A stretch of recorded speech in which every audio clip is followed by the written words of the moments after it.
Ladies and gentlemen, something is happening in William Ruto's strongholds, that is the Mount Kenya region and the Kalenjin region, that should actually worry Kenya Kwanza government.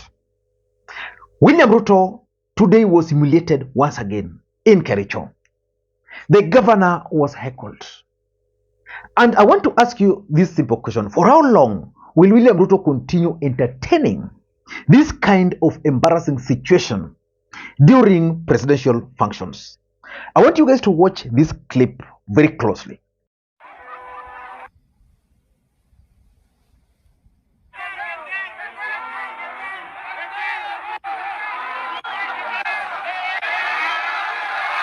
Asante sana rais. Hapa Belgut tuko na shida ya hapa market, na mimi najua shida ya hapa, na tunashukuru kwa hili hapa hivi, na sisi kama county tumetengeneza hapa cabrons na tutamaliza hiyo cabrons for excellency. Tunataka tuseme asante sana. Ogas matiko awaj. Abla lagu bakanak. Lakini kimiro ngalega maendeleo. Ako maguwekse ilet, amaguwekse ilubas. Matika bakanak na tiana. Iloge mitu ya tabrais, na hii tabia mbaya lazima ikome hapa Kericho. Hatuwezi kubali hiyo tabia. Na mimi kama gavana wenyu sitakubali tena hii maneno yenu. Na mimi nasema lazima tufanye kazi hapa. Asante sana rais. If you are keen, you should have noted that the clip was actually picked from State House live stream. So why would State House live stream such kind of embarrassing situation? And for how long will William Ruto continue entertaining such kind of embarrassing situation, especially in his strongholds? William Ruto was in Homa Bay the other day. He never experienced this kind of situation. But when William Ruto was in Kiambu the other day, you remember the kind of heckling that was witnessed. In fact, Rigathi Gachagua had to respond and warn the people who are responsible for the heckling. Mimi nataka niseme nikiwa hapa Kiambu, hiyo tabia ya kupiga kelele mbele ya mfalme, hiyo hapana tabia ya watu ya Mlima Kenya. Hiyo ni tabia ya ODM. Na mimi nikiwa kiongozi wenu hapa, sitaki kuona hiyo maneno tena. Muthuri wa nyumba eno yitu. Neguo, huyu ni mfalme wetu, president wa Kenya. Amekuja kutuletea maendeleo. Munaleta aibu mbele ya rais wa Jamhuri ya Kenya, katika eneo ambao sisi ni watu ya heshima. Mimi nataka niambie governor, niambie MPs, kuanzia leo hiyo maneno hatuwezi kubali hapa katika mlima. Sasa muthuri yote ndokira gututeithia. Iyo nimetuwele kuturamonia. But today it did not happen in Mount Kenya. It happened in Rift Valley. So in this video, I want us to figure out what is really happening in William Ruto's strongholds. But before we do that, in case you are watching this channel for the first time, please take a second or two, click that subscribe button so that next time we produce a video like this, YouTube will automatically notify you. And with the subscribers, I want to continue thanking you guys for your continued support. Because without that support, this channel cannot be where it is. Ladies and gentlemen, without any further ado, allow me to dive in. Why do you think William Ruto or his close allies are being heckled in their strongholds? We are not witnessing this kind of heckling in ODM strongholds. In fact, even ODM have members of parliament, but they're not being heckled on the ground. Why do you think Kenyans from those regions are either heckling William Ruto? If not heckling William Ruto, they are heckling his close allies. Remember the other day you saw in Narok when the cabinet secretary, Tuya, was heckled badly. Malala was heckled last week. Kimani Ichung'wah was actually heckled the other day for trying to mention the name Uhuru Kenyatta. What is really happening? And let me ask you this question. Do you think presidential functions should be turned into heckling matches? And why do you think even those who are organizing this heckling would actually go ahead and succeed? Because for me, I always believe that anytime the president is going to a place, the intelligence system is activated. And they should be able to thwart this kind of situations. I don't know what's really happening with William Ruto. Either he's not listening to the intelligence report. Maybe the intelligence normally tells him, you see, we are going to Kericho. It happens. We are going to Kericho. And so far, this is the information we have. The Kericho governor is going to be heckled. So and so and so are planning that heckling. So that before William Ruto leaves Nairobi, he should have warned those people who are responsible. So for me, either William Ruto is not listening to the intelligence briefing, is ignoring them, or the intelligence system has failed William Samoei Arap Ruto. But why do you think it's only happening in William Ruto's strongholds?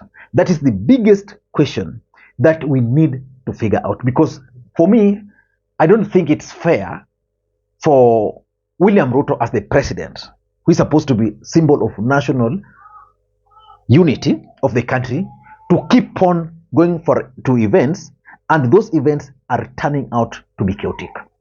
Why do you think this is happening? Number one, the expectation of Kenya Kwanza supporters were just too high.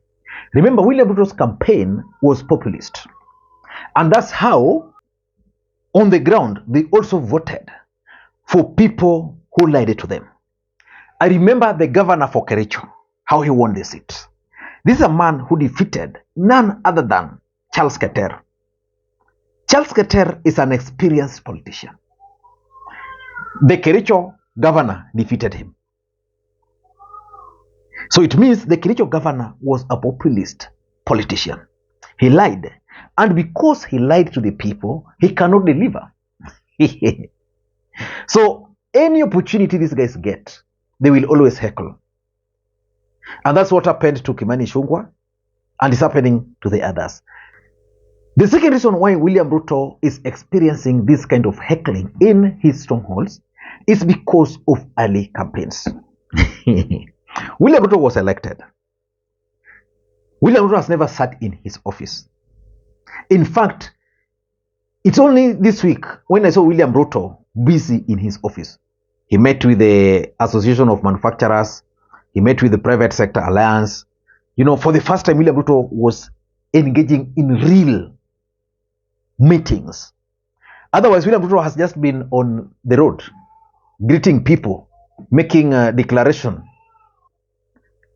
And because of that, at the local level, people are also having their own interest. As much as William Ruto wants to be re-elected, at the local level, there's someone who wants to become the governor. And they know that the governor is unpopular because of the promises he has failed to meet and the expectation. So this guy can easily mobilize people to go and heckle the governor. Remember, Kenyans are very bitter as we speak. They are very angry. Kenyans can actually eat you alive because cost of living, every other thing went up in the Republic of Kenya. So if I were William Ruto, I'd do what Raila Odinga has done in his strongholds. In Kisumu here, for example, today, it would be serious campaigns for gubernatorial seats. Remember, Nyong'o is not defending his seat. The current member of parliament for Kisumu Central was already campaigning. The governor for, my MP for Nyakach campaigning to be the governor. Ojeda was campaigning. On the ground, in fact, in my Nyakach constituency alone, it was full-blown campaign. Then Raila Odinga came and told them, I don't want to see these early campaigns. Let those who are elected to do their work. Then at the right time, you guys will come and campaign. That is what William Ruto has failed to do. And despite failing to do that, he's also engaging in early campaigns. So most of these guys are doing these opportunities as opportunities to outwit each other. One thing William Ruto needs to do, in my view, is to figure out that if I'm going to a place, let me make it presidential. So that those who are speaking should only confine themselves to development issues. Not talking 2027, not talking 2022, he must do that. The other reason why William Ruto is experiencing this kind of humiliation is because those people who voted for him are disappointed. And because in most cases, they can't express that disappointment directly to him. They will always get soft spot. That is exactly what is happening. If these guys had an opportunity, they would have heckled William Ruto. But they can't heckle William Ruto because they voted for William Ruto. And they want to preserve that presidency. Assuming today the residents of Kericho were reported to have heckled William Ruto, how do you think it would feel? Yeah.